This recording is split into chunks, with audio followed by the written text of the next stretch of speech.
Hi, my name's Abby Strohman, and I'm just going to talk a little bit about how our Christian worldview affects us as historians.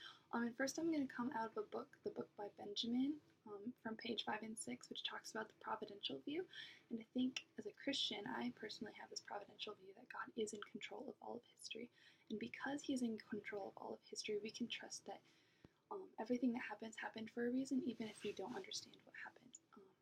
It can affect how we study history just in general, not just in the biblical history, but through all sorts of different modes of history. It also says that we will understand ourselves better if we understand the past. It's important to understand the past so we can learn for the future. We can learn from past biblical stories, but we can also learn from lots of history where people made mistakes, and it just shows once again that humans are fallen people. On the book by Sam Smith, it says that we should glorify God through all we do, which I think is extremely important as Christians, because as Christians, we're called to be excellent in everything we do.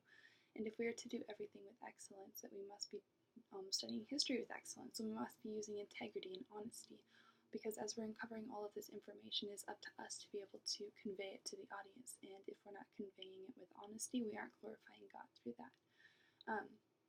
Sam Smith goes on to say that God is over all of history, which is very comforting as Christians to know when you see all of the terrible things that happened in the past. That man is made in the image of God, and He's given us the ability to reason and to be creative, which is an awesome thing. And as historians, we have to be able to reason and be creative, because we can't just read texts and then be able to interpret the past. We have to use our creative minds and be able to role play everything that happened. Man is not sovereign, which is shown through history. It's really comforting to know that man is not sovereign after we see all of the sins and the terrible things that happen in history. God is sovereign, and we need to trust that.